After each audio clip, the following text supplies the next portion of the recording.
নিৰ্দেশনাৰ পাছতেই এতিয়া ব্যাপক আৰু জংগী আন্দোলনৰ হুংকাৰ দিছে মৃত্যুঞ্জয় সেৱাৰ কৰ্মচাৰীসকলে। নমস্কাৰ, স্বাগতম নিউজ 18 অসম নৰ্থ ইষ্টৰ এয়া হৈছে পোনপটীয়া সম্প্ৰচাৰ ষ্টুডিঅ'ত মই প্ৰাঞ্জল। আৰু অৰ্ধ উলংঘ প্ৰতিবাদী কাৰ্যসূচী ৰূপায়ণ কৰি এইসকল মৃত্যুঞ্জয় সেৱাৰ কৰ্মচাৰীয়ে হুংকাৰ দিছে যে আগন্তুক দিনত তেওঁলোকে কাৰ্যালয় ঘেৰাও কৰিব, কাৰণ জাননী নিদিয়াকৈ তেওঁলোকক চাকৰিৰ পৰা অব্যাহতি দিয়া হৈছে। কাৰণ তেওঁলোকে সমকামৰ সমমজুৰি বিচাৰিছিল, প্ৰাপ্যখিনি বিচাৰিছিল, আৰু প্ৰাপ্যখিনি বিচৰাটোৱে তেওঁলোকৰ ভুল হ'ল বুলি কৈ এতিয়া তেওঁলোকক চাকৰিৰ পৰা অব্যাহতি দিয়া হৈছে। এখনো জাননী তেওঁলোকক আগতীয়াকৈ দিয়া নহ'ল যে তোমালোকক চাকৰিত আৰু আমি নাৰাখোঁ, চাকৰিৰ পৰা তোমালোক গুচি যোৱা বুলি। আৰু সেইবাবে তেওঁলোক খৰ্গহস্ত হৈ সচলত অৰ্ধ উলংঘ হৈ প্ৰতিবাদী কাৰ্যসূচী ৰূপায়ণ কৰিবলৈ বাধ্য হৈছে। আমাৰ হাতত যিটো ৰিপৰ্ট আহিছে সেই ৰিপৰ্টটো এনেধৰণৰ যে চাকৰিৰ পৰা ছাটাইৰ জাননী লাভ কৰাৰ পিছতেই পুনৰ জংগী আন্দোলনৰ হুংকাৰ মৃত্যুঞ্জয় সেৱাৰ কৰ্মচাৰীসকলৰ। সচলত অৰ্ধ উলংঘ হৈ প্ৰতিবাদ সাব্যস্ত কৰিলে এইসকল কৰ্মচাৰীয়ে ন্যায্য প্ৰাপ্তিৰ দাবীত ধাৰাবাহিক প্ৰতিবাদ কৰি অহা 108ৰ 5 শতাধিক কৰ্মচাৰীক দিয়া হৈছে চাকৰিৰ পৰা অব্যাহতি। আৰু জাননী নিদিয়াকৈ চাকৰিৰ পৰা হঠাৎ অব্যাহতি দিয়া হৈছে কৰ্মচাৰীসকলক, যাৰ ফলত তেওঁলোক অসন্তুষ্ট। এতিয়া চৰকাৰৰ নিৰ্দেশত GVKEMRI নামৰ প্ৰতিষ্ঠানটোৱে কৰ্মচাৰীসকললৈ প্ৰেৰণ কৰে অব্যাহতি দিয়াৰ এই জাননী। আৰু যাক লৈ মৃত্যুঞ্জয় সেৱাৰ কৰ্মচাৰীসকলৰ মাজত তীব্ৰ ক্ষোভ অসন্তুষ্টি দেখা গৈছে। ইপিনে বৰ্তমানৰ যিসকল কৰ্মচাৰী আছে তেওঁলোকক অব্যাহতিটো দিলেই সমান্তৰালভাৱে EMT, পাইলট আৰু ERO পদত নতুন নিযুক্তিৰ বাবে বিজ্ঞাপনো দি দিলে। এফালে তেওঁলোকক অব্যাহতি দি দিলে আৰু নতুন নিযুক্তিৰ বাবে বিজ্ঞাপনো দি দিলে। চৰকাৰৰ হঠকাৰী সিদ্ধান্ত সলনি কৰিবলৈ আহ্বান জনাইছে 108ৰ এইসকল কৰ্মচাৰীয়ে। আন্দোলন কৰিলে আলোচনা নহয় বুলি পূৰ্বেই ঘোষণা কৰিছিল মুখ্যমন্ত্ৰী হিমন্ত বিশ্ব শৰ্মাই।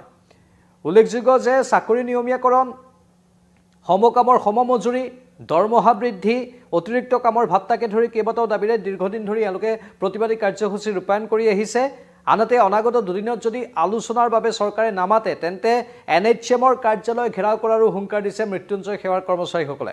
আৰু মৃত্যুঞ্জয় সেৱাৰ কৰ্মচাৰীসকলে আনকি এই অভিযোগো উত্থাপন কৰিছে যে তেওঁলোকক এই যিটো প্ৰতিষ্ঠান আছে GVKEMRI, সেই প্ৰতিষ্ঠানটোৱে দুৰ্গতজনক ভালদৰে সহায় কৰিবলৈও নিদিয়ে।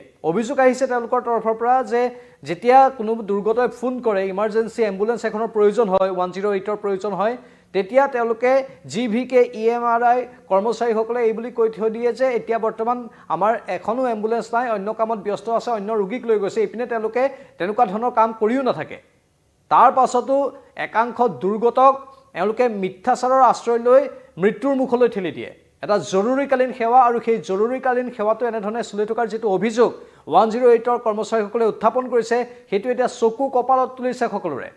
সমান্তৰালভাৱে এইকেইদিন যিসকলে 108 বিচাৰি ফোন কৰিছে, সেই 108 বিচাৰি ফোন কৰা লোকসকলকো GVKEMRI কল চেণ্টাৰৰ যিসকল কাৰ্যবাহী বিষয়া আছে তেওঁলোকে সদৰি কৰিছে যে আমি আন্দোলন চলি থকাৰ বাবে এম্বুলেঞ্চ প্ৰদান কৰিব নোৱাৰে আদি বিভিন্ন কথা।